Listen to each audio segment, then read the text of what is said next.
اوكي، السلام عليكم ورحمة الله وبركاته. شلونكم شباب؟ ان شاء الله بخير.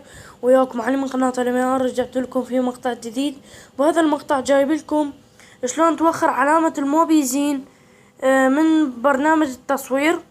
طبعا اول شي راح تطب على البرنامج، تطلع لك هاي الخيارات: الاول، الثاني، الثالث، الرابع، الخامس، تجي على السادس.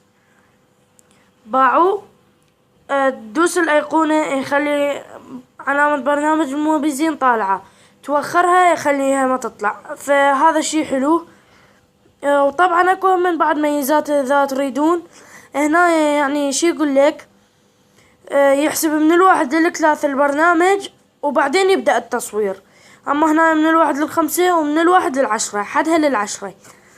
اما هنا اذا تريد تطلع صوتك او لا.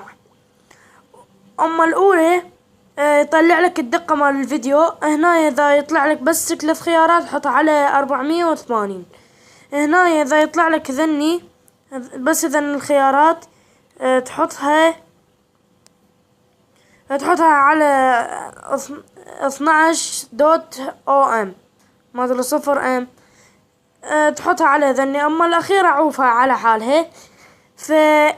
وهنا تقدر هذا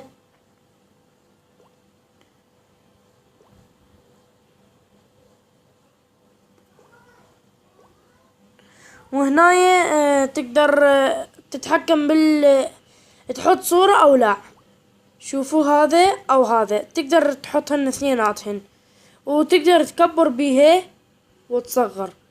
انتبهوا على مالت العلامة، العلامة مالي اكبرها واصغرها. فهذا كان كل شيء في المقطع. لا تنسون لايك وسبسكرايب. مع السلامة.